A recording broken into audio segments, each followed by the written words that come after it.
साथ संगत जी, प्यार से कहना जी, धन निरंकार जी। साथ संगत जी, आज सावन का पहला सोमवार। देखिए मंदिर खचाखच भरा हुआ है भक्तों से। एक दूसरे का बदन छिल रहा है, इतनी काफी भीड़ है। धक्का मुक्की हो रही है, किसी को जल चढ़ाने का समय नहीं मिल रहा है। आपस में तानाकसी हो रही है, पहले मैं चढ़ा लूं, पहले मैं चढ़ा लूं। बोला ठोली हो जाती है। सत्संग जी, कोई दीप दिखा रहा है, कोई जल चढ़ा रहा है, कोई फल चढ़ा रहा है। सब लोग व्रत उपवास करके, कोई दूध चढ़ा रहा है। सत्संग जी, भगवान भोलेनाथ सब पर कृपा बनाए रखना, सबको सद्बुद्धि दे। जैसे श्रद्धालु भक्त आपके चरणों में आए हैं, ये भक्ति इनके घर से ही शुरू हो जाए। जितना श्रद्धा आप में लगाए हैं, उतना ही श्रद्धा, लगन, प्यार अपने परिवार में ही लगाएं। सत्संग जी, संसार जी अवतार बाड़ी में फरमाए हैं, बिन गुरु भक्ति मूल न होवे, जीवन व्यर्थ गंवाता है। सदगुरु के चरणों में आकर ईश्वर का पहचान करें। कहते हैं गुरु दिखावे, गुरु मनावे, गुरु ही प्रेम सिखाता है। सत्संग जी, यहाँ तक कहे हैं कि बिन देखे यह मन नहीं माने, माने बिन मन प्यार नहीं। प्यार बिना न भक्ति हो, बिन भक्ति नैया पार नहीं।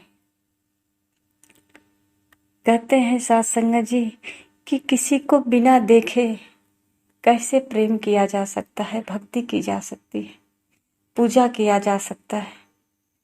कैसे पता चलेगा कि इसने हमारी भक्ति स्वीकार की, पूजा स्वीकार किया।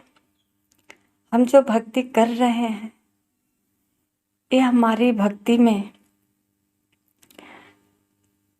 सफलता प्राप्त हो रही है, क्या पूर्ण रूप से भक्ति कर पा रहे हैं। सत्संग जी, बिना गुरु के कैसे जानकारी प्राप्त हो सकती है। बिन गुरु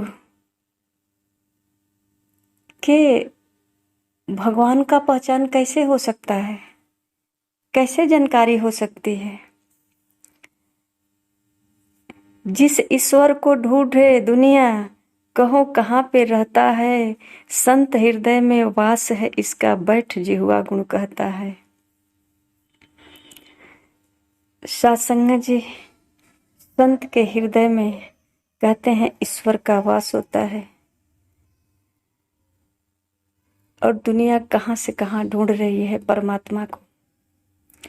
इसीलिए भगवान राम जो है सेवरी को नवधा भक्त में बताए हैं कि प्रथम भक्ति संतन कर संग।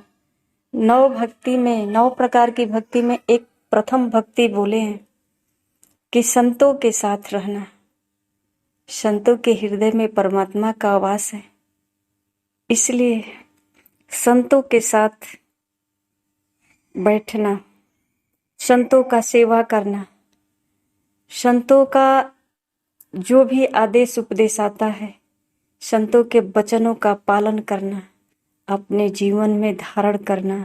जैसे कि हम कपड़ा धारण करते हैं अपनी सुरक्षा के लिए, उसी प्रकार संतों के वचनों का पालन करेंगे, धारण करेंगे अपने आत्मा के कल्याण के कारण, सुरक्षा के लिए, अपने जीव के सुरक्षा, अपने मन को कंट्रोल करने के लिए, सही दिशा पे चलने के लिए। जिसे कहा गया है सत्संग जी, अधिक कीमती हीरो से भी संत जनों का समझो बोल, मूल्य चुका सकता नहीं कोई। वचन गुरु का है अनमोल, वचन गुरु का अनमोल है। पर ये कैसे पता चलेगा, जब वचन को पालन करेंगे तब तो। गुरु दिखावे गुरु मनावे, गुरु ही प्रेम सिखाता है। बिन गुरु भक्ति मूल न होवे, जीवन व्यर्थ गंवाता है। सासंग जी, ये जितने कर्म कांड करते हैं ये जानकर नहीं करते, देखा देखी, सिर्फ देखा देखी करते हैं। अगर देखा देखी नहीं होता, श्रद्धा से नहीं होता, तो फिर यहाँ धक्का धुक्की नहीं होती। कोई किसी को अपशब्द नहीं बोलता, सब बारी बारी से जल चढ़ा लेता।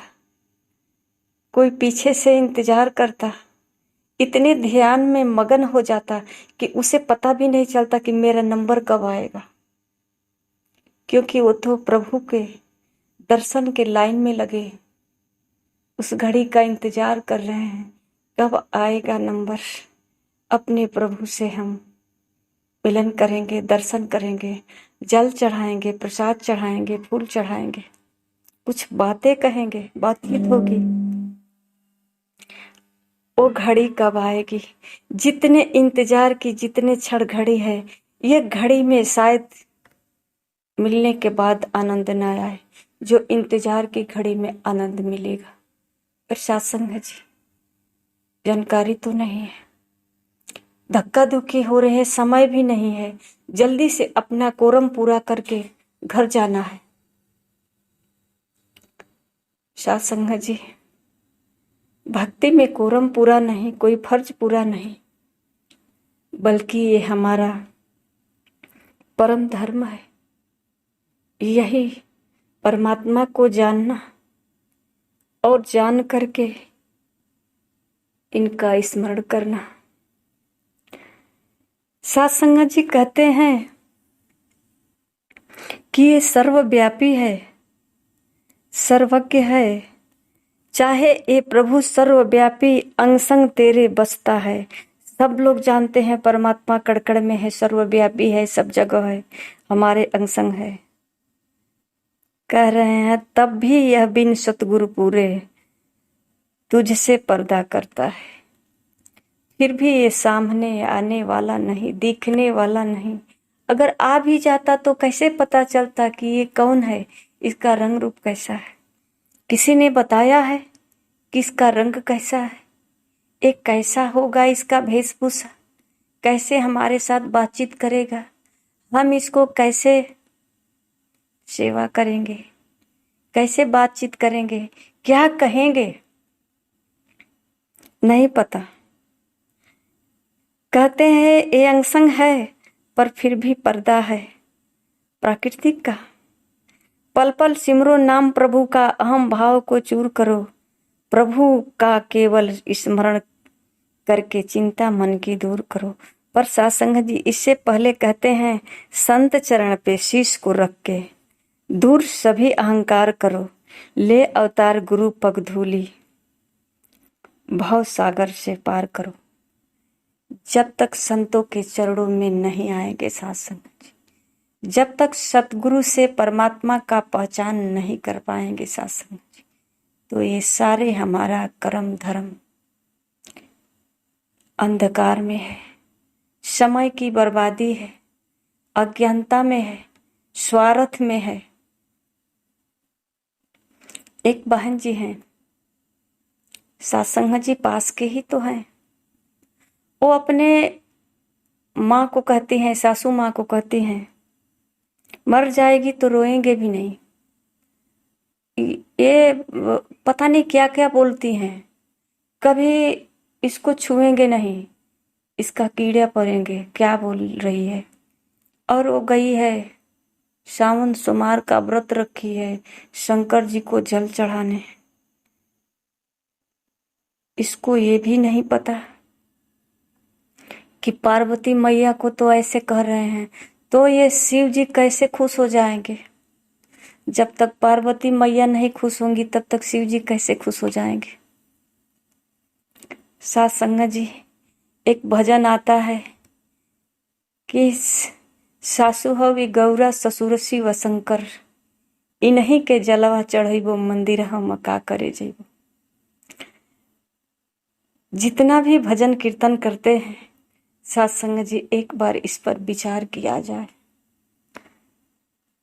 तो ये अपना समय जो है व्यर्थ नहीं गवाएंगे, इस समय को प्रयोग में ला देंगे, किसी की सेवा में, किसी की सहयोग में, मदद में। जो माँ बाप को ऐसे ठुकरा करके, जो माँ बाप को ऐसे कटु वचन बोल करके दिल को दुखाएगा, जो अपने माता पिता का सेवा नहीं करेगा, इस दुनिया में ऐसा कोई भगवान नहीं है जो उसको सफलता दे सकता है। प्रथम गुरु, प्रथम भगवान माता पिता ही होते हैं। पर इसे पता कैसे चलेगा? ये तो कभी 5 मिनट अपने माता पिता के पास बैठा भी नहीं, एहसास भी नहीं किया कि इसका दिल क्या कह रहा है। कहीं दिल इस बेटे बहू के लिए तड़प तो नहीं रहा है? कहीं इसे देख करके ही उसे सुकून तो नहीं मिल रहा है? फिर भी वो पास बैठे तब तो इससे बातें करने के लिए तड़प रहा है, इसको भर नजर देखने के लिए तड़प रहा है। इसे समय नहीं कि एक पल अपने माता पिता के पास बैठ जाए, चाहे बेटा हो या बहू। प्रेम ही नहीं। कहां से प्रेम लाए खरीद करके? जल सुमारी का व्रत करके, शिव को जल चढ़ा करके इनकी पूजा करते हैं लोग कि सावन में बरसात हो। शिव जी का घड़ा वो क्या होता है, अर्घा भरा जाता है कि शिव जी बरसात करा दो। आपके जटे में गंगा मैया है। साध संगत जी, ये जो शिव जी के त्रिशूल प्रमाण है, ये शिव जी तीनों लोकों का स्वामी है और एक ही ब्रह्म। ये त्रिशूल का जो 3 आकार है और एक छड़ी जो कहीं भी धरती में गड़ा होता है, एक ब्रह्म धरती से आकाश तक और तीनों लोकों को स्वामी, ये तीनों त्रिशूल। डमरू का बजना मतलब कि ये संसार में जो आवाजें हो रही है, अनहद नाद, अगर जिस दिन डमरू बजना बंद हो जाए, ये इस बात का प्रमाण है कि संसार में जिस दिन आवाजें बंद हो जाए, सृष्टि चलना बंद हो जाएगी। देखिए शिव जी के साथ कौन कौन है। गंगा मैया है, सूरज चांद, गोजर बिच्छी, भूत प्रेत, गैया बछिया, सारे लोग इनके ही पास में हैं। क्यों? क्योंकि ये सृष्टि के रचनहार है। ये जो तीनों लोकों का मालिक है, पार ब्रह्म परमेश्वर निराकार, एक लिंग बना करके दुनिया स्थापित करके इसी में भटक गई, अटक गई। और ये पार ब्रह्म परमेश्वर निराकार असीम अनंत यहां तक पहुंचे कैसे? बिना गुरु के। साध संगत जी, ये जितने सब इनके आगे पीछे हैं ना, गंगा मैया भी इनके ही शरण में है। ये सारे गोजर बिच्छी इनके ही शरण में है। सांप भूत प्रेत सारे इनके ही शरण में है। ये सूरज चांद सितारे सारे इनके ही शरण में है। जितने जीवा जंत हैं इनके ही शरण में है। ये प्रमाण है।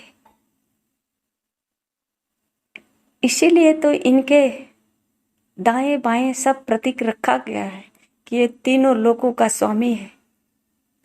क्या देखना नहीं चाहते कि ये किस तरह से सब लोग इनके शरण में हैं और कैसा इनका रूप है? सब में यही है, सब इनके साथ है। इसीलिए तो ये सब प्रतीक रखा गया है कि दुनिया देख करके कुछ तो समझेगी, पर नहीं समझ आएगा बिना गुरु के।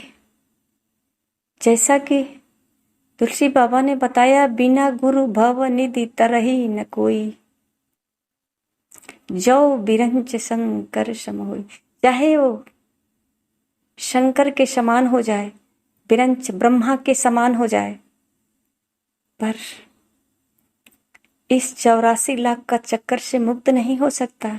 84 लाख का चक्कर तो छोड़िए, ये जो सवार हुआ है संसार का चक्कर, इससे भी मुक्ति मिलने वाली नहीं है। भटक रही है दुनिया।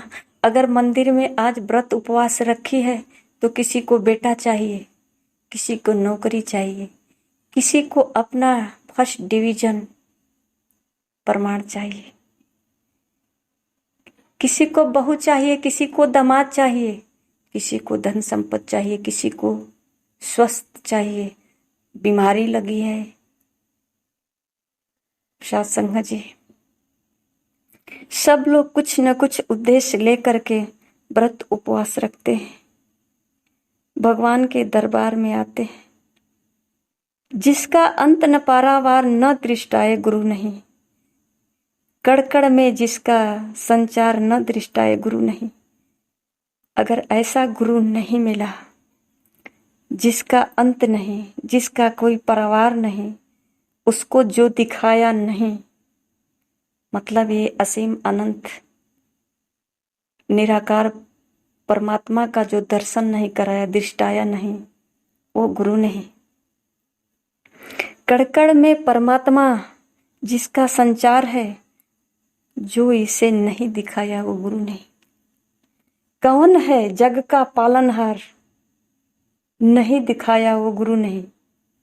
कौन है दातों का दातार, नहीं दिखाया वो गुरु नहीं। न कोई आर न कोई पार, न दिखाया गुरु नहीं। कौन है नैया का खेवनहार, ये जो आपका नाव रूपी शरीर है, इसका खेवनहार कौन है, इसको बेड़ा पार करने वाला कौन है।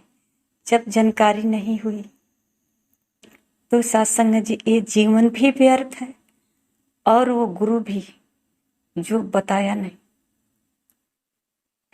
सत्संग जी,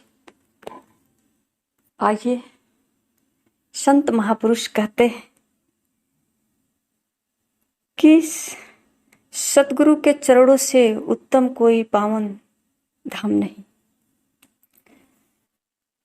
सत्संग जी, हम सतगुरु के चरणों में आकर अपने जीवन को सफल बनाए, संत चरण पे शीश झुकाए, अपने जीवन को सफल बनाए।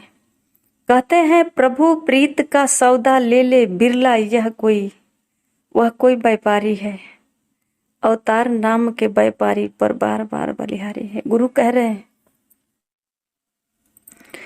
कि बिरला ही कोई होता है जो प्रभु प्रीत का सौदा लेता है, जो प्रभु प्रेम का, प्रभु का दर्शन करना चाहता है, जिसे कुछ नहीं चाहिए, केवल प्रभु ही चाहिए। धन्य धन्य कहो उस जन को जिसने भी यह काम किया, वचन गुरु का धार हृदय में देख प्रभु का धाम लिया। जो प्रभु का धाम, प्रभु को जान लिया गुरु के द्वारा, गुरु के चरणों में आकर, कहते हैं मान इन्हें जो इन पर चलता वह नर मुक्ति पाता है, स्वयं में तो तरता ही है, जग को पार लगाता। वो सबको पार लगाता है जो परमात्मा को जान लेता है और गुरु के वचनों का पालन करता है, गुरु के वचनों के इशारे से चलता है। सत्संग जी, संत महापुरुष कहते हैं हमारा सेवा भक्ति घर से शुरू होती है, घर से बाहर नहीं, क्योंकि परमात्मा घर में ही है, कहीं बाहर नहीं। हम में तुम में खटक खम में, ऐसा कितनी बार सुने हैं कहावत, पर सत्संग जी कभी विचार नहीं आया ना कि हम में तुम में इसका मतलब क्या हो। इसका मतलब सब में है, हम में भी है, और जो हमारे सामने है तुम में भी है। तो फिर सास ससुर में क्यों नहीं है, जेठ जेठानी में क्यों नहीं, देवर देवरानी में क्यों नहीं है, पड़ोसी में क्यों नहीं है, इसको क्यों छोड़ दिया। हम में तुम में खटक खम में, पड़ोसी में नहीं, सास ससुर में नहीं, ननद में नहीं, जेठानी देवरानी में नहीं। ये सारे अज्ञानता है। और सासंग जी, अगर कोई चाहे कि इस परिवार को ठुकरा करके, अपने माता पिता को ठुकरा करके, धिक्कार है वो जीवन, धिक्कार है उसकी कमाई, जो अपने भगवान को अर्पण नहीं किया, जो भगवान उसे इस संसार में लाया,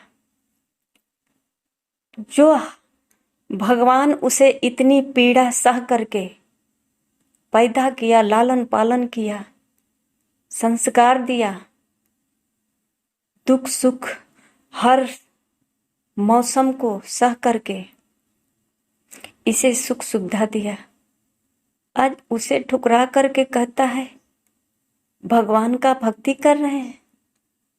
क्या भगवान खुश हो जाएंगे कि तू अपनी माँ का तो नहीं हुआ, मेरा कैसे होगा? तू मेरे पास आया है तो जरूर कुछ न कुछ उद्देश्य से ही आया होगा। मुझे कैसे तू जान गया? अपनी माँ को तो आज तक तू जाना ही नहीं, समझा ही नहीं। जो तेरे साथ है, जे हर पल तुम्हारे दुख सुख में जो खड़ी है, जो तेरे एक आंसू पे अपने जीवन निछावर करती है, जो तेरे एक पुकार पे हमेशा खड़ी रहती है, जो इतनी तपस्या की तेरे लिए। एक दिन समय था कि वो भी तुझे चाहने के लिए आई थी इस मंदिर में और कहती थी हे भगवान भोलेनाथ, मुझे एक बेटा दे दे, और उसी का तो है तू। मांग पूरा हुआ, तू पैदा हुआ और फिर आज तू आया है बेटा मांगने। अपनी माँ को ठुकरा कर कल तेरा बेटा ठुकरा कर फिर वो मंदिर जाएगा अपने लिए बेटा मांगने। यही रीत है, यही परंपरा है, यही जगत की रीत है। लोग आगे भागते हैं, ठहराव नहीं है मन में, इतनी चंचलता है, इतनी आंधी तूफान है, इतनी लहर तेज है कि सब बहा कर ले गया। प्रेम विवाह प्यार इज्जत मान प्रतिष्ठा, बड़ा छोटा आदर सम्मान सब। आइए सत्संग जी, सतगुरु माता कहती है आजा सतगुरु के चरणों में, बिन देखे यह मन नहीं माने, बिन मन माने प्यार नहीं, प्यार बिना न भक्ति हो, बिन भक्ति नैया पार नहीं। सतर्क रहना। अगर गुरु के चरण में आएंगे तो ये पहला तो कहेंगे भक्ति घर से ही शुरू होगा। माता पिता का सेवा करना पड़ेगा, ना चाहकर भी माता पिता के चरणों में समर्पण होना पड़ेगा, ना चाहकर भी, क्योंकि पूरी संपत्ति तू माता पिता का है। और जब तुम अपने माता पिता से अलग हो रहे हो तो जीवन भर की पूंजी उसका अलग हो रहा है, तो वो टूट गया, बिखर गया। और यही तो कहेंगे कि तू माता पिता की सारी पूंजी उसके चरणों में डाल दे, समर्पण हो जा तन मन धन से। सत्संग जी, गुरु की यही सिखलाई है, यही प्रेम का परिभाषा भी, जो भक्ति घर से ही शुरू होगी, सेवा घर से ही शुरू होगा। चाहे आप मंदिर मस्जिद कहीं भी दौड़ लगाएं, ये सब समय का बर्बादी है, अपने स्वास्थ्य का बर्बादी है, ये ढोंग है, दिखावा है। जो माता पिता को ठुकरा करके मंदिर जाता है, ये भक्ति नहीं है, एक स्वार्थ है, अंधविश्वास है। भक्ति करता है ये सही है, पर जान लो कि भगवान क्या कह रहा है। हम भगवान के शरण में आए हैं, क्या भगवान की यही इच्छा है कि तू अपने माता पिता को ठुकरा करके हमारे पास आकर चढ़ावा चढ़ाओ। व्रत उपवास रखो, क्या संबंध है इस व्रत उपवास से? भगवान को श्रद्धा का फूल ही चढ़ा दो ना, बस श्रद्धा ही रखो भगवान के प्रति। भगवान सच्चे दिल से भगवान को समर्पण हो जा। भगवान, हमारे घर में माता पिता का सेवा करना है, समय नहीं मिला आपके मंदिर तक आने का। समय से सबको नाश्ता पानी देना है बना करके, सबकी सेवा करना है। भगवान खुश हो जाएंगे। बस ये तो हर जगह है, कण में है। इसे तो केवल श्रद्धा का फूल ही काफी है। ये फूल जो आप चढ़ा रहे हैं, ये तो इन्हीं ने ही तो खिलाया है। इनके ही कृपा से तो ये फूल खिला था अभी, और आपने जाकर तोड़ लिया। तोड़ करके ले आकर फिर इनके ऊपर चढ़ा दिया। 1 घंटे बाद मुरझा हुआ, पुजारी ने उठाया कूड़ेदान में फेंक दिया, एक मुर्दे की भांति। यही स्थिति इंसान की। शास्त्र जी, अपना जीवन व्यर्थ जान लो। परमात्मा को, भोलेनाथ को जानना नहीं चाहते, शिव जी को जानना नहीं चाहते। ये दुनिया का मालिक है, इनका क्या राय, ये क्या चाहते हैं? शास्त्र जी, इनके चरणों में आए हैं तो एक बार इनको, इनका असली रूप का पहचान तो कर ले कि सब जगह व्याप्त है। हम एक छोटी सी मूर्ति में ही अटके। इनका अनंत रूप को जान ले, अनंत नाम को जान ले। अनंत प्रकार की भक्ति भी है जो एक घर से ही शुरू होती है। आइए सत्संग जी, इससे पहले हम गुरु के चरणों में परमात्मा की पहचान कर ले। सत्संग जी, प्यार से कहना, धन निरंकार जी।